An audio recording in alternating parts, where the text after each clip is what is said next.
আল্লাহ রাব্বুল আলামিনের বাণী ফাইন্না মাআল উসরি ইউসরান ইন্না মাআল উসরি ইউসরা।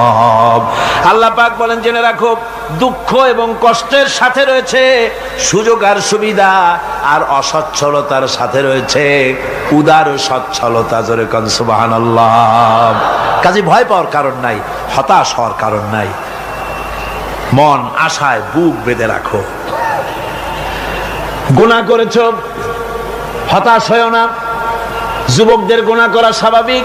ইউনিভার্সিটির ছাত্র, কলেজের ছাত্র, প্রফেসর, শিক্ষক, অফিসার ঘুষ খেয়েছেন, জিনা করা হয়েছে, মদ খাওয়া হয়েছে, মিথ্যা কথা বলা হয়েছে, যাই কিছু করেন না কেন ভয় পাওয়ার কারণ নাই, নিরাশ হওয়ার কোনো দরকার নাই।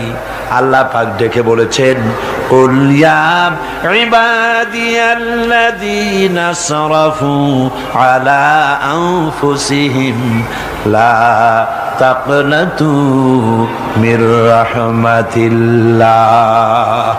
আরে আমার আল্লাহর মতো এত ভালো আর কেউ আছে? এত দরদ আর কারো আছে?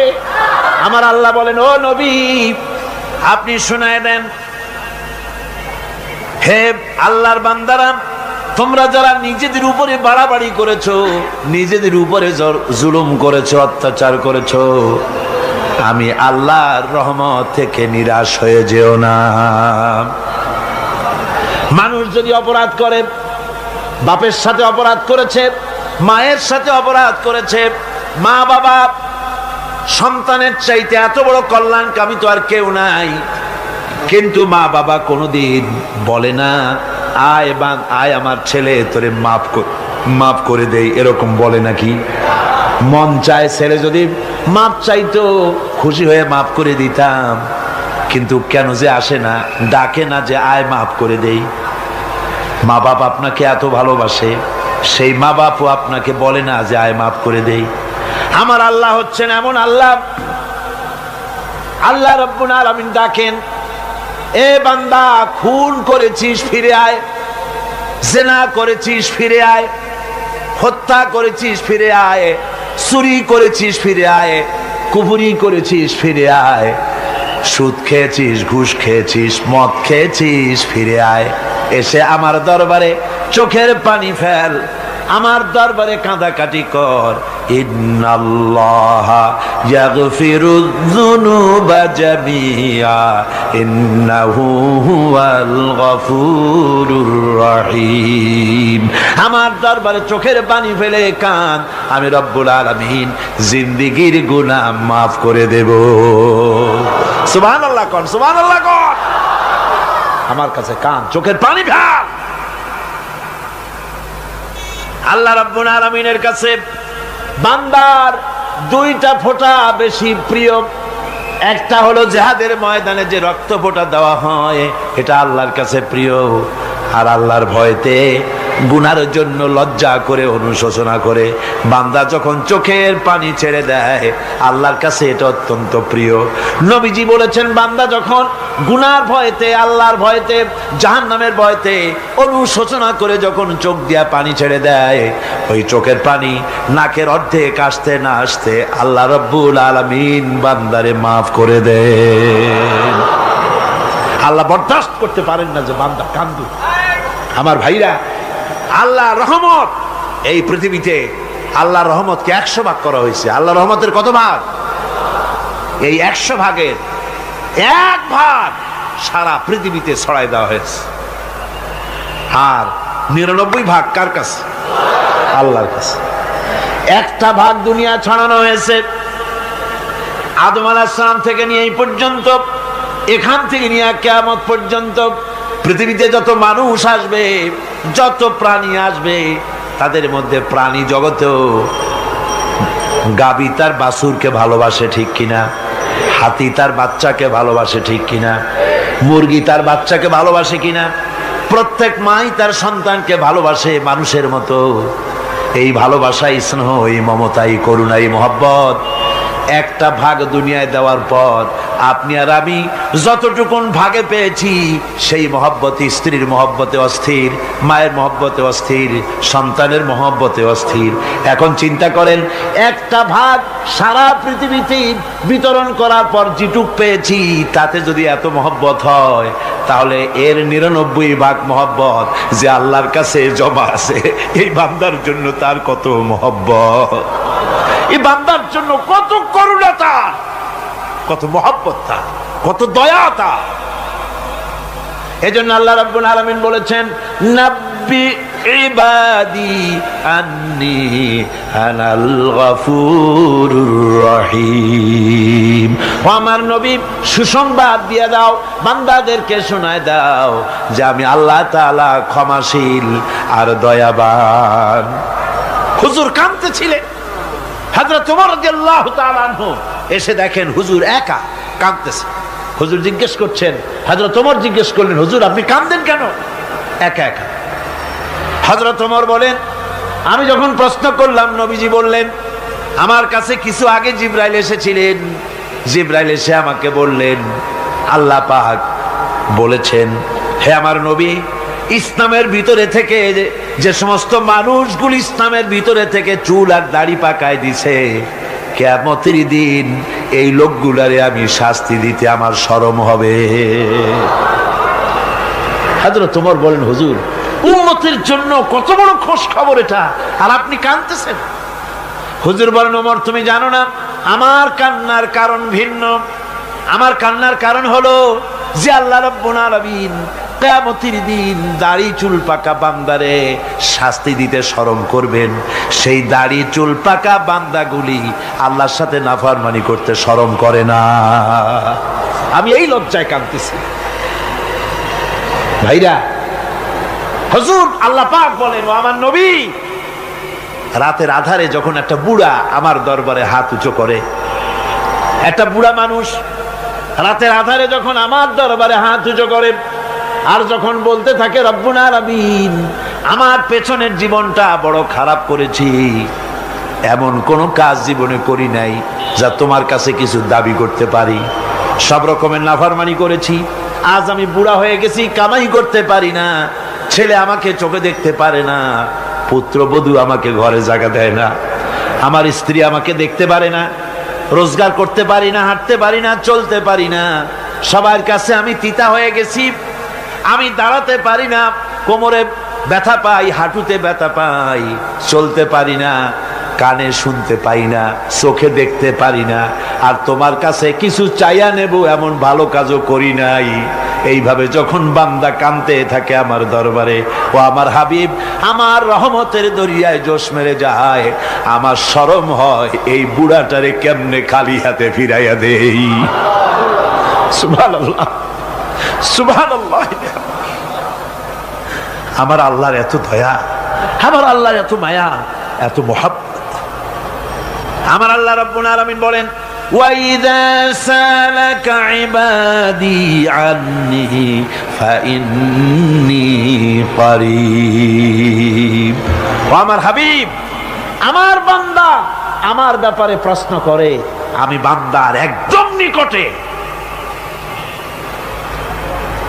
কোরআন শরীফের ভিতরে যত জায়গায় রাসূলকে বলা হয়েছে সুয়ালের কথা, আপনাকে প্রশ্ন করা হয়, আল্লাহ তার জবাব কুল এই কথা বলে জবাব দিয়েছেন। যত জায়গায় সুয়াল এসেছে, যেমন কোরআনে কারীমের মধ্যে আল্লাহ পাক বলেন, ওয়ায়াসআলুনাকা আনিল মাহিদ, মেয়েদের হায়েজ সম্পর্কে জিজ্ঞাসা করা হয়, কুল হিয়া আযা, হে নবী আপনি বলুন।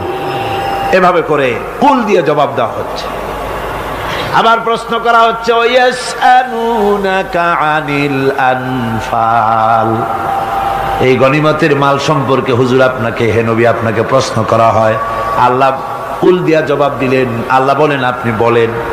ওয়ায়াসআলুনাকা আনিল খামরি ওয়াল মাইসির, আল্লাহ পাক বলেন নবী আপনারে প্রশ্ন করা হয়, কুল ফিহিমা ইসমুন কাবীর, আল্লাহ কুল দিয়া বললেন তুমি বলো।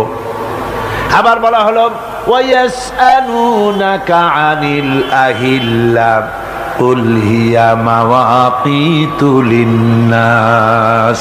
ও নবী, আপনাকে প্রশ্ন করা হয় চাঁদের ক্রমবর্ধমান এবং ক্রমহ্রাস, এই যে বাড়ে আর কমে, পূর্ণিমা হয় অমাবস্যা হয়, কেন হয়? আপনি বলুন, কুল, আপনি বলেন, এটা আমি অক্ত এবং সময়, বছর আর দিন গণনা করার জন্য পৃথিবীবাসীদের জন্য বিনা পয়সায় একটা ক্যালেন্ডার বানাইয়া আকাশে ঝুলাই রেখেছি। এভাবে যত জায়গায় এসেছে আপনাকে প্রশ্ন করা হয়, তত জায়গায় আল্লাহ জবাব দিয়েছেন কুল, আপনি বলেন। গোটা কোরআন শরীফের ভিতরে এই একটি মাত্র জায়গা যেখানে বলা হয়েছে আপনাকে প্রশ্ন করা হয়। আল্লাহ এখানে বলতে পারতেন কুল, আপনি বলেন, আল্লাহ তোমাদের নিকটবর্তী, এভাবে জবাব হয় নাই। এটা কায়দাটা হলো এই, আল্লাহ বলতেছেন ওয়াইজা সালাকা ইবাদি, ও আমার নবী, প্রশ্ন তো আমার বান্দারা আমার ব্যাপারে করেছে, এবার আপনার জবাবের কোনো দরকার নাই। প্রশ্ন আমার ব্যাপারে, আমি নিজে জবাব দিয়ে দেই, ফা ইন্নী কারীব। ও বান্দা, আমার ব্যাপারে প্রশ্ন করেছিস, জবাব আমি দেই, আমি তোর সবচাইতে বেশি নিকটে। সুবহানাল্লাহ, কত নিকটে? ওয়া নাহনু আকরাবু ইলাইহি মিন হাবলিল ওয়ারিদ। তোর যেই রগ, এই শাহরগের চাইতেও আমি তোর বেশি কাছে। সুবহানাল্লাহ। আমারে ডাক, আমারে ডাক, কলিজা দিয়া ডাক, অন্তর দিয়ে ডাক। মনের থেকে মানুষ যদি ডাকে, মুখের ডাক আর মনের ডাক এক জিনিস নয়। দিল সে जो बात निकलती है असर रखती है पर नहीं मगर ताकते परवाज रखती है। দিল থেকে যে কথা বেরোয় তা প্রভাব বিস্তার করে, ডানা নাই কিন্তু ওড়ার ক্ষমতা রাখে। মনের কথাই ভিন্ন। মন থেকে, দিল থেকে, কলিজা থেকে, অন্তরের গভীর কন্দর থেকে মুহাব্বতের সাথে কেউ যদি একবার বলে আল্লাহ, বলেন আল্লাহ, আল্লাহ, আল্লাহ, আল্লাহ রাব্বুল আলামিন বলেন, অন্তরের অন্তঃস্থল থেকে একটি বার যদি বান্দা বলেন আল্লাহ, আল্লাহ বলেন 70 বার সাড়া দিয়া জিজ্ঞেস করি, বান্দা কি চাও, আমি তোমার কাছে আছি। সুবহানাল্লাহ, আমি তোর একদম কাছে, কি চাস বল, বল আমার কাছে। এমন দয়াবান, এমন মেহেরবান, এমন আল্লাহ আমাদের। সে আল্লাহ রাব্বুল আলামিন, তিনি বলছেন وقال ربكم ادعوني استجب لكم। তোমাদের রব বলেছেন আমারে ডাকো, আমি আল্লাহ ডাকের সাড়া দিয়া দেব। সুবহানাল্লাহ। কারে ডাকতে হবে? কারে ডাকতে হবে? এই বিশাল জনসমুদ্র একযোগে চিল্লা এখন কারে ডাকতে হবে? কোন পীর সাহেবকে নয়, আল্লাহর কসম কোন খাজা বাবাকে নয়, ডাকতে হবে কারে? চিল্লা এখন কারে? ওয়াকালা রাব্বুকুম উদউনি, তোমার রব তোমাকে বলতেছে আমারে ডাকো, আস্তাজিব লাকুম, আমারে ডাকবে আমি সাড়া দিয়ে দেব। সুবহানাল্লাহ। আল্লাহকে ডাকেন, কি চাই আপনার বলেন, কি চাই? আল্লাহর কাছে চান, আল্লাহ দিয়ে দিবে। দেওয়ার জায়গা আল্লাহর কাছে চাইবেন, আল্লাহ দিবেন। দেওয়ার জায়গা, চাওয়ার জায়গা হলো সেজদায় পড়ে যাবেন। আমার ভাইয়েরা, জায়গাটা চিনায় দিলাম। মাজারে যাওয়া লাগবে না, কবরে যাওয়া লাগবে না। 2 রাকাত নামাজ পড়ে সেজদায় পড়ে গিয়া যত বিপদ আছে, মুসিবত আছে, সেজদার মধ্যে চোখের পানি ছেড়ে দেন আর কেন্দে কেন্দে জীবনের কথা বলেন। আল্লাহ রাব্বুল আলামিন আপনার আওয়াজ শুনবেন আর দোয়া কবুল করে নিবেন। কাঁদতে হবে আল্লাহর কাছে। কার কাছে? আল্লাহর কাছে।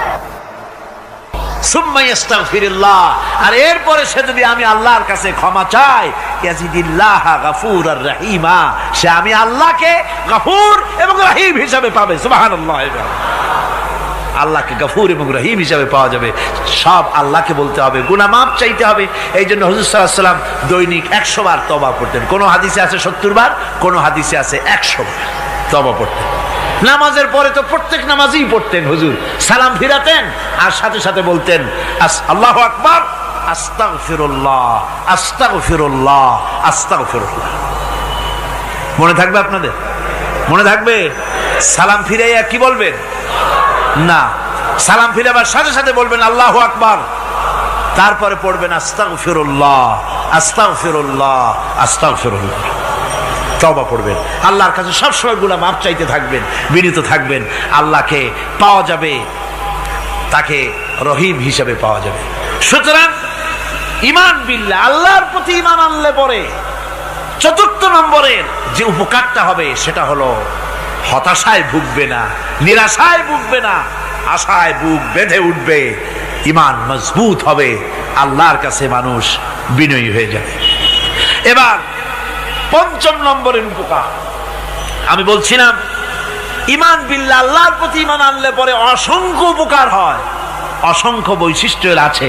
এর 6টা উপকারের কথা আমি বলবো। কয়টা? অসংখ্য উপকারের ভিতরে প্রধান 6টি উপকারের কথা বলবো। এর বললাম কয়টা? 4টে বলছি। এবার বলো পঞ্চম উপকারের কথা। আল্লাহর প্রতি আপনি পূর্ব পশ্চিমে কতবার মুখ ঘোরালেন, এটাই কিন্তু আপনার আসল সৎ কাজ নয়। আসল সৎ কাজ হলো আল্লাহর প্রতি ঈমান আনা। এই ঈমানের ব্যাপারে 3টা দিন আমরা পার করে দিলাম, এখনো কথা শেষ হয় নাই।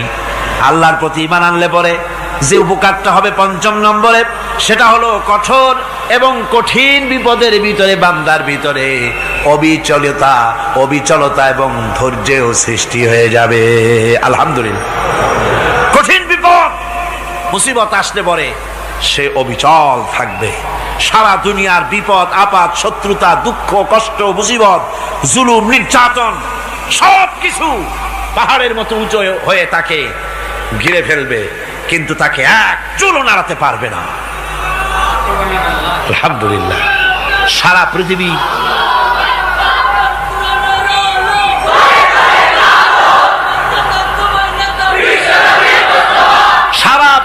একদিকে আর সে একা একদিকে থাকবে।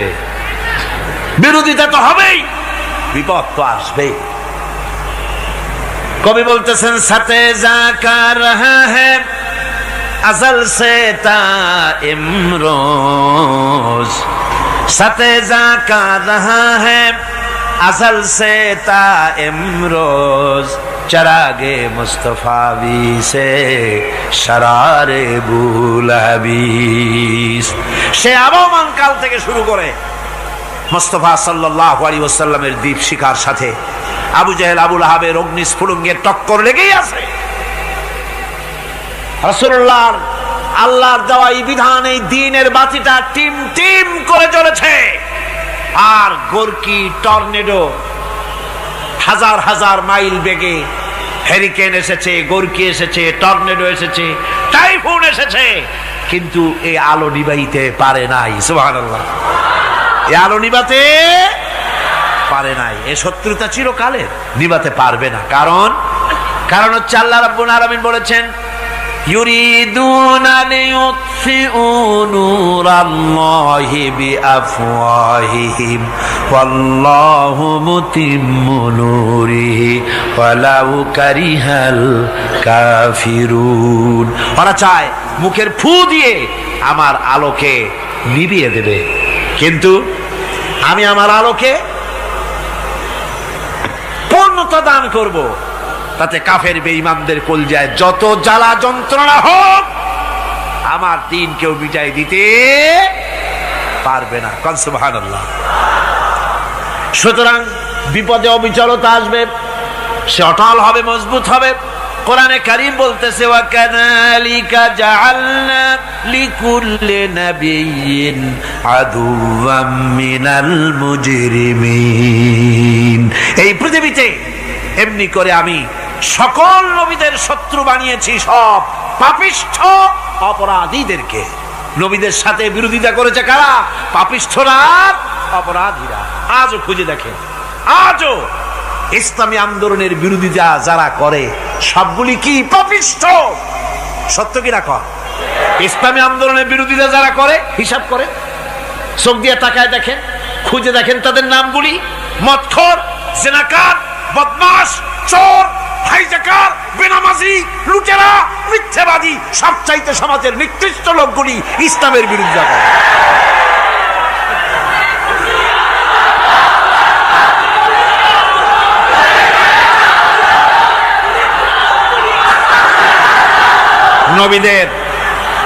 নবীদের শত্রু আল্লাহ বলেন সব যুগে নবীদের সাথে শত্রুতা করেছে পাপিষ্ঠরা।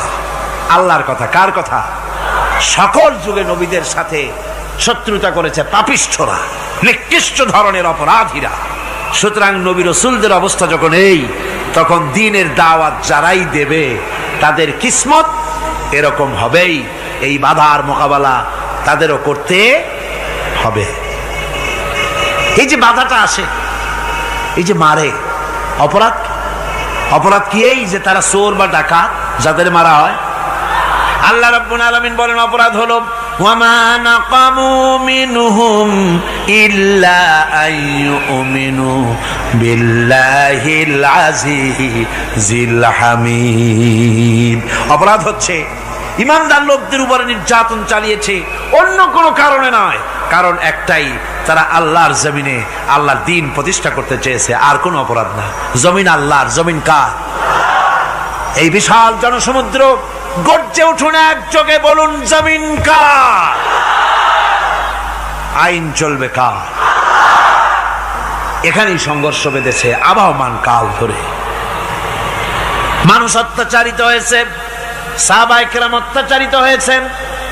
বুখারী শরীফের হাদিসে এসেছে রাসূল করিম সাল্লাল্লাহু আলাইহি ওয়াসাল্লামের কাছে হযরতে খাব্বাব গিয়ে উপস্থিত হয়েছিলেন।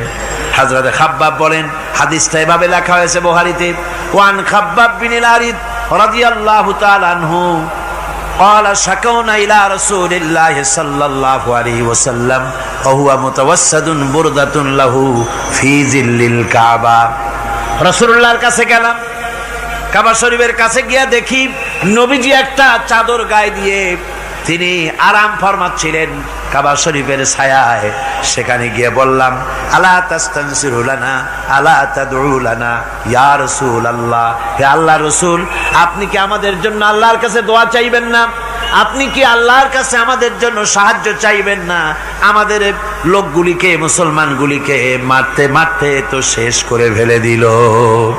তারা আমাদের সুমাইয়াকে মারলো, আমাদের খাব্বাবকে উটের সাথে পায়ের দড়ি লাগায় টানলো, আমাদের খোবায়েবকে তারা আগুনের উপরে চিৎ করে শোয়ায় রাখলো, না খায় রাখতেছে, মারতেছে। কষ্টে তো শেষ হয়ে গেলাম, হুজুর আপনি কি আমাদের জন্য দোয়া করবেন না? হাদিস শরীফে এসেছে নবীজি উঠে বসলেন সোজা হয়ে। নবীজি বলেন, ও আমার সাহাবী, ও খাব্বাব শোনো, তোমাদের আগে এই পৃথিবীতে যারা দ্বীনের দাওয়াত দিতে এসেছিলেন তাদেরকে সমকালীন রাষ্ট্রশক্তি, সমাজ শক্তি তাদেরকে ধরত। ফায়ুখাজুর রাজুলো, তাদেরকে তারা ধরত। ফায়ুহফারু লাহু ফিল আরদ, আর তার জন্য জমিনের ভিতরে কবর বানাইতো।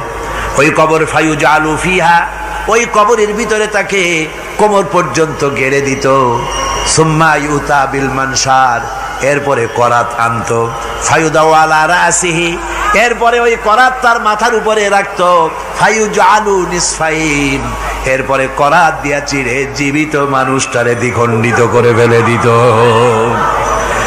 মা ইয়াসুদ্দুহু যালিকা আন দীনিহি, ও আমার খাব্বাব, এত কষ্ট দেওয়ার পরেও সেই যুগের কোন মুসলমানকে, দ্বীনের দায়ীদেরকে আল্লাহর দ্বীন থেকে এক চুলো তারা সরাই দিতে পারে নাই, এক চুলো সরাতে পারে নাই। ওয়াল্লাহি, ও খাব্বাব, আমি আমার আল্লাহর নামে কসম করে বলছি, লা ইউতাম্মান্নাল্লাহু হাযাল আমরা হাত্তা ইয়াসিরা আর-রাকিবু মিন সানা ইলা হাযরামাউত। আমি কসম করে বলি, আল্লাহ রাব্বুল আলামিনের এই সানা থেকে হাজারামাউত পর্যন্ত লোকেরা যাতায়াত করবে, সুন্দরী রমণীরা গমন করবে, সদাগরেরা যাতায়াত করবে, টাকা নিয়া পয়সা নিয়া যাতায়াত করবে। তাদের মনের মধ্যে লুটের ভয়, টাকার ভয়, চুরির ভয়, ডাকাতির ভয়, জেনার ভয়, হত্যার ভয়, ধর্ষণের ভয়, কোনো ভয় থাকবে না। লা ইয়াখাফু ইল্লাল্লাহ, আল্লাহ ছাড়া কোনো ভয় থাকবে না। এমন একটা সমাজ, এমন একটা সময় আসবে। ওয়ালাকিন্নাকুম তাস্তাজিলুন, অথচ খুব তাড়াহুড়ো তোমরা করতেছো। তাড়াহুড়ো করো না, সময় আসবে ইনশাআল্লাহ। আমার ভাইয়েরা, আমার বন্ধুগণ, কঠিন বিপদে অবিচলতা এবং ধৈর্যের দৃষ্টান্ত রেখে গেছেন আম্বিয়া আলাইহিমুস সালাম। সুবহানাল্লাহ। কঠিন বিপদে অবিচলতা, দৃঢ়তা, ধৈর্য কারে বলে, তার দৃষ্টান্ত কারা রেখেছেন? আম্বিয়া আলাইহিমুস সালাম। ওনারাই আমাদের আদর্শ, নবীরাই আদর্শ। সাহাবায়ে কেরাম রিদওয়ানুল্লাহ তাআলা আলাইহিম আজমাইন আমাদের আদর্শ। ভাইরা আমার, মুসা আলাইহিস সালামকে ফেরাউন যখন ঘিরে ফেলে দিল, কোরআনের সব কথা গল্প গুজবার ইতিহাসের জন্য লেখা হয় নাই। কোরআনের মধ্যে যা লেখা হয়েছে সব বান্দাদের উপদেশের জন্য, যাতে করে লোকেরা চিরটা কাল এর থেকে উপদেশ নেওয়া নিজেদের তৈরি করতে পারে। জোরে বলেন সুবহানাল্লাহ। মুসা আলাইহিস সালামের কথা আল্লাহ বলেন, ফেরাউন তাকে ঘিরে ফেলে দিল, পালাবার রাস্তা নাই। ফালাম্মা ترى الجمعان قال أصحاب موسى إنا لمدركون। মুসা আলাইহিস সালামের উম্মতেরা বললেন, হে মুসা, পাকড়াও হয়ে গেছি, পালাবার রাস্তা নাই। তিন দিক থেকে আমাদেরকে ঘেরাও করেছে ফেরাউনের শক্তি। সামনে কি? দরিয়া, আর তিন দিকে কি? ঘেরাও আন্দোলন।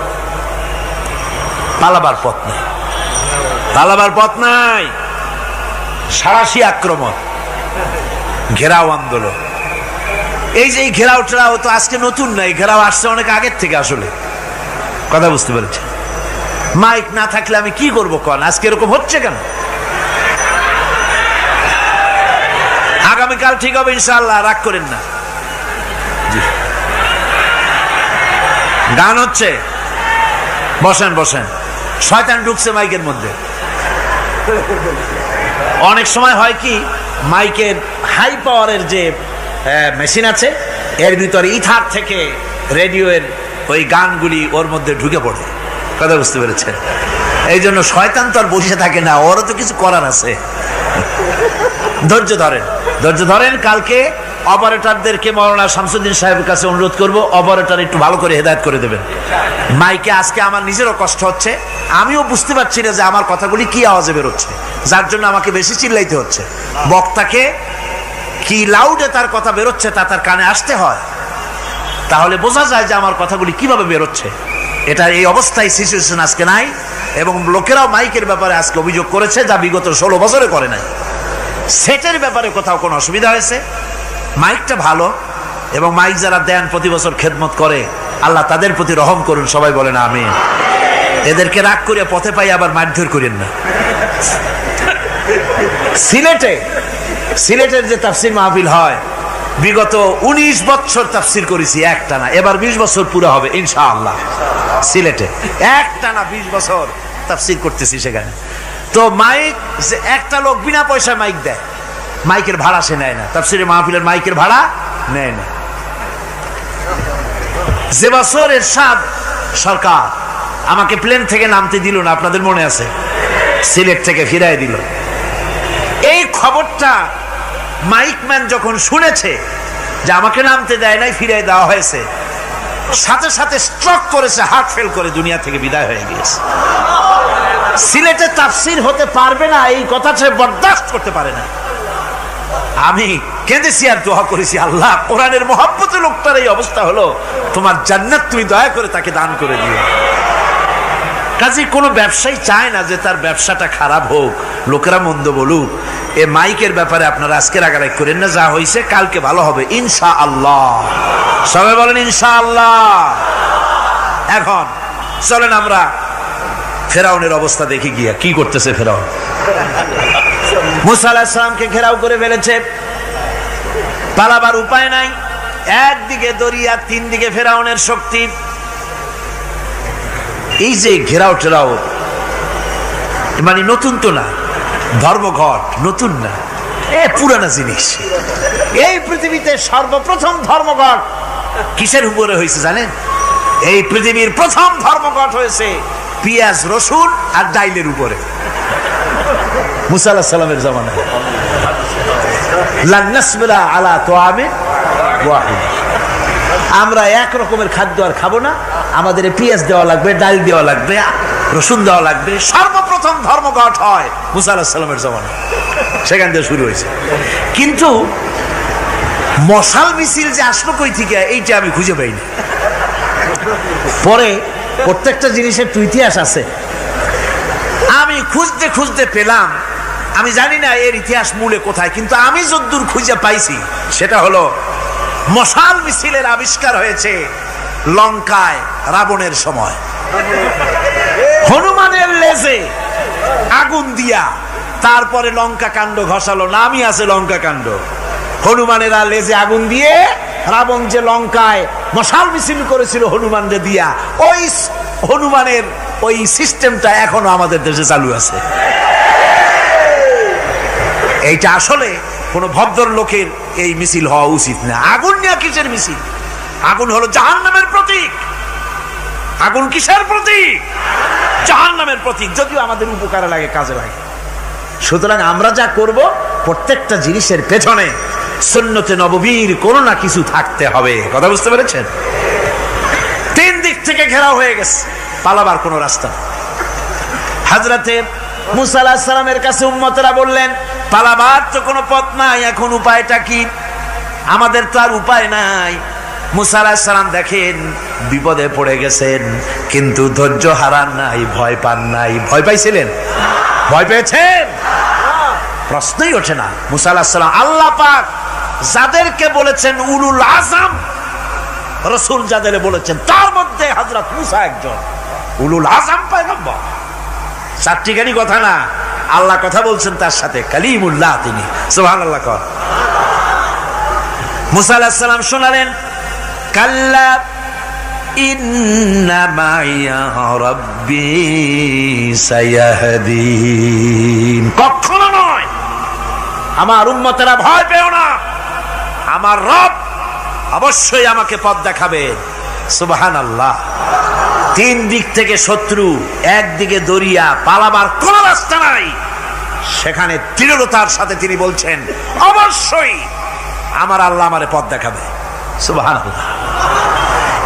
নবীরা এই দৃঢ়তা দেখিয়েছেন, অবিচলতা দেখাইছেন। আল্লাহ পাক মুসা আলাইহিস সালাম যখন এই দৃঢ়তা দেখালেন, এই অবিচলতা দেখালেন, সঙ্গে সঙ্গে জিবরাইল এসে হাজির হয়ে গেলেন। আল্লাহ পাক বলেন, ফাআওহাইনা ইলা মূসা আন আদরিব বিআসাকাল বাহরা ফানফালাকা ফাকানা কুল্লু ফিরকিন কাত্তাউদিল আযীম। মূসা আলাইহিস সালামকে আমি ওহী নাযিল করলাম, তাকে বললাম হাতে যে লাঠি আছে এই লাঠি দিয়ে আঘাত করো দরিয়ার উপরে। দরিয়ার উপরে আঘাত করলেন, একটা রাস্তা হয় নাই, 12টা রাস্তা তৈরি হয়ে গেল। আর দেওয়ালগুলা পাহাড়ের মতো উঁচা হয়ে গেল। দরিয়ার ভিতরে পাহাড়ের মতো উঁচা, মজবুত 12টা রাস্তা। এবার মুসা আলাইহিস সালাম তার দলবল নিয়ে চললেন। আল্লাহ রাব্বুল আলামিন বলেন, ওয়া আনজাইনা মূসা ওয়া মান মাআহু আজমাইন। মুসা এবং তার সাথী সঙ্গীদেরকে আমি পার করে দিলাম। মুসা আলাইহিস সালাম এবং তার সাথী সঙ্গী নিয়ে যখন দরিয়ার মাঝখানে আসছে, ফেরাউন তার দলবল নিয়ে এসে গেছে। আসে দেখে নদীর মধ্যে রাস্তা। বাবা, খুব তো কায়দা। ও মনে করছে ওর বাজানের তৈরি করা ডিস্ট্রিক্ট বোর্ডের রাস্তা। ওর লোকজন নিয়ে নেমে গেছে দরিয়ার ভিতরে, ও আসছে মাঝখানে, মুসা আলাইহিস সালাম চলে গেছেন ওপার, দরিয়া পার। মাঝখানে যখন এসে গেল, আল্লাহ রাব্বুল আলামিন পানিকে অর্ডার করলেন কুন। আল্লাহর তো বটন টেপা লাগে না, মুখ দিয়া কোনো হুকুম করা লাগে না, শুধু বলেন কুন। যে ব্যাপারে কুন বলেন ফায়াকুন, সাথে সাথে হয়ে যায়। আল্লাহ বললেন কুন, আর অমনি রাস্তা বন্ধ হয়ে গেল। এবার তুফান শুরু হয়েছে নদীতে, ঢেউয়ের উপরে ঢেউ, মৌজুন কাল জিবাল, পাহাড়ের মতো উঁচু হয়ে হয়ে ঢেউ আসতেছে। দলবল ঘোড়া আর অস্ত্রপাতি যা ছিল সব মরিয়া শেষ। এবার ফেরাউন একা উপরে ওঠে আর নিচে নামে, পানি খেতে খেতে পেটের কাম সারা, জনমের খাওয়া খাইছে পানি। এখন জান যায়, বাঁচবার আর উপায় না, বাঁচবার আর উপায় নাই। ফেরাউন তার নিজের জীবন সম্পর্কে হতাশ হয়ে গেল। এবার ফেরাউন বলতেছে, আমানতু আন্নাহু লা ইলাহা ইল্লাল্লাযী আমানাত বিহি বানু ইসরাঈল। আমি ঈমান আনলাম, আমি ঈমান আনলাম আল্লাহ ছাড়া কোন ইলাহা নাই। ওই আল্লাহর উপর ঈমান আনলাম যে আল্লাহর উপর ঈমান এনেছে বনি ইসরাঈলেরা। আল্লাহ যাতে ঠিক পায় যে কোন আল্লাহর উপর ঈমান আনছে। বনি ইসরাঈলের আল্লাহর উপর ঈমান আনলাম। আল্লাহ এই তো মুসলমান হয়ে গেছি, এরপরও আমার সুবাও কেন? আল্লাহ রাব্বুল আলামিন জবাবে বলেন, আল আন, এখন ওয়াকাদ আসাইতা ক্বাবলু ওয়া কুনতা মিনাল মুফসিদিন। এখন ঈমান আনার কথা বলছো, অথচ যুগের পর যুগ, বছরের পর বছর ধরে আমার মানুষের উপরে মন গড়া আইন চালায়েছো, আমার পয়গম্বরের সাথে বেয়াদবি করেছো। আজ তোমাকে আমি ছাড়ছি না, তোমাকে আজকে ছেড়ে দেব না, আমি তোমাকে মারব। আর সমস্ত প্রাণীগুলিকে, স্থলচর প্রাণীগুলিকে আল্লাহ পাক অর্ডার দিয়া দিলেন,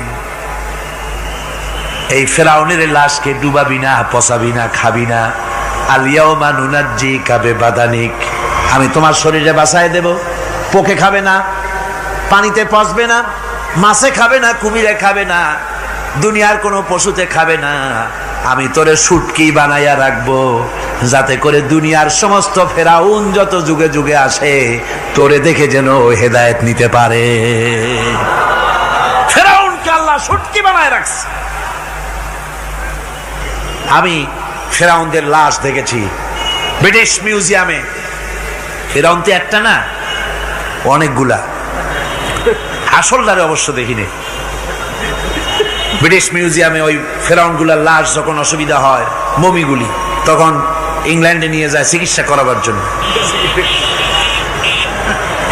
চোখ টোক আছে গর্তের ভিতরে, তারপরে চামড়া টামড়া হাড়ের সাথে মিশানো, ওইভাবে চেহারা দেখলে মনে হয় যে সত্যি ফেরাউনিগুলা। আর ব্রিটিশের কাম মিশর থেকে না আনছে এমন কোনো জিনিস নাই। আমি সেখানে এক বক্তৃতা বলছিলাম, আপনারা এদের এখন সভ্য, এদের এখন ভদ্র, এরা হলো ইন্টারন্যাশনাল চোর। ওরা সারা দুনিয়া চুরি করেছে। লন্ডনে বক্তৃতা করেছি, সারাটা দুনিয়া চুরি করছে, আমাদের দেশকে শোষণ করেছে। এই বিশাল ভূভাগকে শোষণ করে ইংল্যান্ডের দ্বীপটাকে তারা সাজাইছে। তারা ময়ূর সিংহাসনের, শাহজাহানের ময়ূর সিংহাসনের ময়ূরের বাম চোখে কোহিনূর মণি লাগাইছিলেন। শাহজাহান ময়ূরের ডান চোখে কোহিনূর মণি লাগায় নাই। কোহিনূর মণির অনেক দাম, আমি দেখে এসেছি মণি। এখন সেটা কুইন এলিজাবেথের মুকুটে শোভা পাচ্ছে। সেই মণি এমনি বলে প্রবাদে 7 রাজার ধন এক মাণিক্য, বলেন এরকম, অনেক দাম। শাহজাহান দেখালেন, আমি মুসলমান, আমার কাছে এটার দাম নাই, এই জন্য ময়ূরের ডান চোখে লাগালাম না, বাম চোখে লাগাই দিলাম। এইটারে চুরি করছে। তারপরে মিশর থেকে, মিশরের মমি চুরি করেছে, জুতা চুরি করছে, ছাতি চুরি করছে, পিসা চুরি করেছে। আমি বললাম, এগুলা কি ভদ্রলোক নাকি? এরা জুতা চোর, পিসা চোর, লাঠি চোর, সব চুরি করেছে। যাই দেখেন ব্রিটিশ মিউজিয়ামের মধ্যে সব দুনিয়ার চুরি করা জিনিস নিয়ে তারা মানুষকে দেখাইয়া পয়সা অর্জন করছে। টিপু সুলতানের তরবারিটা পর্যন্ত চুরি করেছে। আজ পর্যন্ত ব্রিটিশ মিউজিয়ামে টিপু সুলতানের তরবারিটা আছে, আমি তরবারিটা দেখে এসেছি। আমার বন্ধুগণ, বলতেছিলাম যে পৃথিবীতে আল্লাহ রাব্বুল আলামিন নবীরা তাদের চরিত্র দিয়ে বিপদের মোকাবেলা করে দুনিয়ার সামনে কঠিন বিপদের মোকাবেলা করে অবিচলতা, দৃঢ়তা দেখায় গেছেন যে কেমন করে এই পৃথিবীতে বিপদের সামনে মোকাবেলা করতে হয়। ধৈর্য ধরতে হবে, বিপদ আসবে পাহাড় সমান হয়ে, আপনাকে ধৈর্য ধারণ করতে হবে সেভাবে বুক বেঁধে। যেহেতু এটা যদি বিশ্বাস হয় যে আমার কিসমতে যা আছে তার থেকে বেশি কিছু হবে না, তাহলেই আপনার ধৈর্য আসবে, ভয় পাবেন না। কথা ঠিক কিনা কন?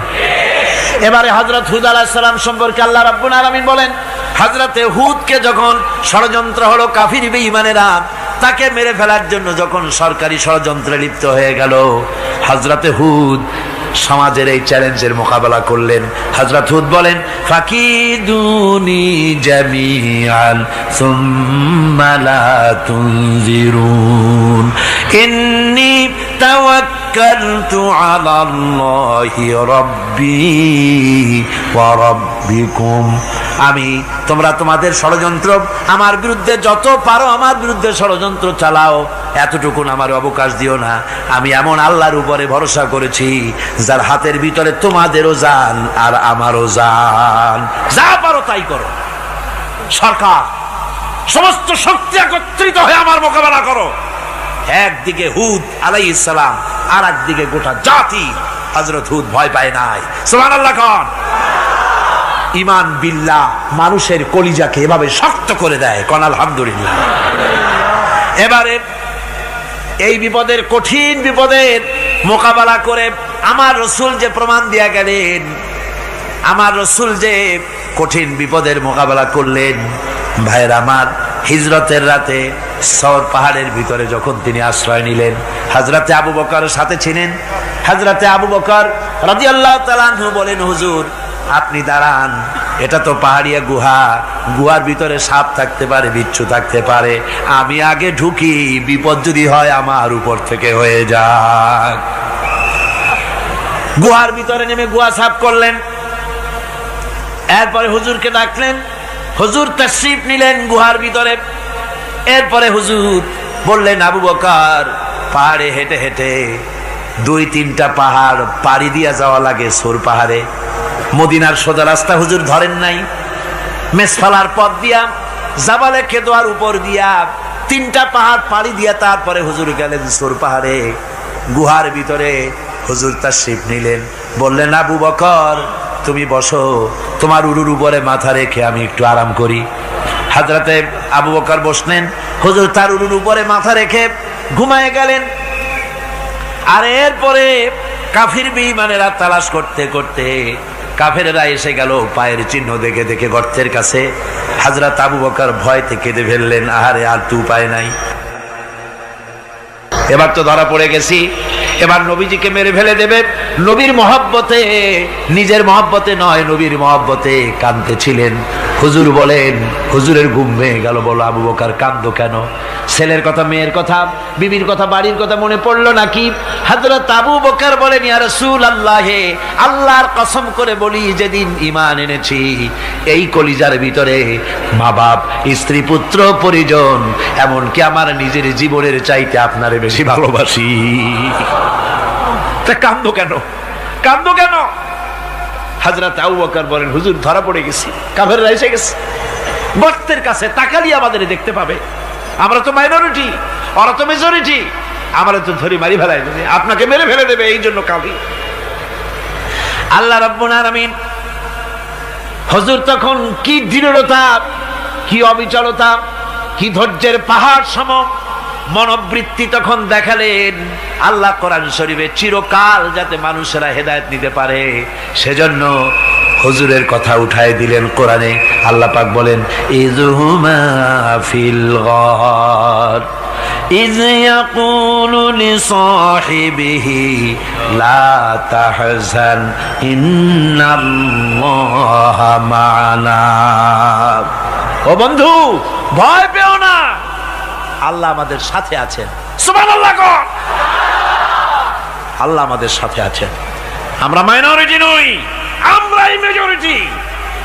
আল্লাহ আছে আমার সাথে, ভয় পাওয়ার কোনো কারণ নাই। সুবহানাল্লাহ।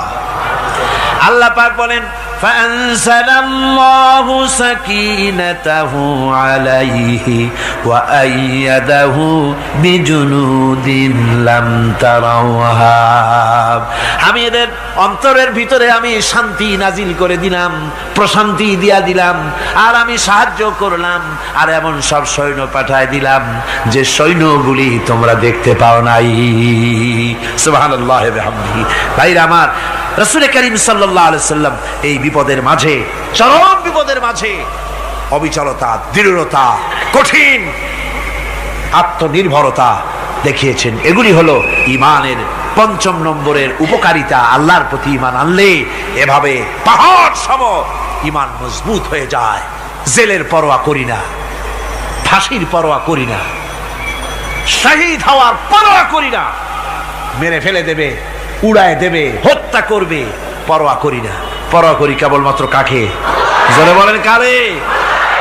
এইরকম মুসলমান হাজার হাজার লাখ লাখ দরকার নাই, 313 জন যথেষ্ট। কয়জন যথেষ্ট? 313 জন যথেষ্ট। বদরে যারা জান দিয়ে মাল দিয়ে দ্বীনকে প্রতিষ্ঠিত করেছিলেন, এরকম 313 জনই যথেষ্ট ছিল। এই দৃঢ়তা, এই অবিচলতা, এই ঈমান, এই ধৈর্য শিক্ষা দেয়, এই উপকার করে ঈমান বিল্লাহ। আল্লাহর প্রতি ঈমান আনলে এভাবে পাহাড়ের মতো শক্ত হয়ে যায় কলিজা। কোন আলহামদুলিল্লাহ। আমার বন্ধুগণ, এবার আমি বলবো সর্বশেষ উপকারের কথাটা বলি, মোনাজাত ছেড়ে দেব। কয়টার কথা বলছিলাম? উপকার 6টা উপকারের কথা বলেছি। অনেকগুলি বৈশিষ্ট্য, অনেকগুলি উপকারের মধ্যে আল্লাহর প্রতি ঈমানের 6টা উপকারের কথা 5টা বলা হয়ে গেছে। এবার 6ষ্ঠ নম্বর এবং শেষ নম্বর, এটা হচ্ছে আল্লাহর প্রতি ঈমান আনলে পরে তার দ্বারা সবচাইতে বেশি ফায়দা পায় সমাজ এবং রাষ্ট্র। কোন আলহামদুলিল্লাহ, কোন আলহামদুলিল্লাহ। আল্লাহর প্রতি ঈমানের দ্বারা নৈতিক সংশোধন হয় এবং রাষ্ট্র আর সমাজ সবচাইতে বেশি উপকৃত হয়। কারণ হলো ঈমানদার ব্যক্তি আল্লাহর প্রতি যে ঈমান এনেছে, তার মনের মধ্যে ধারণা এটা হয়, আমার কোনো কাজ তো গোপন থাকে না।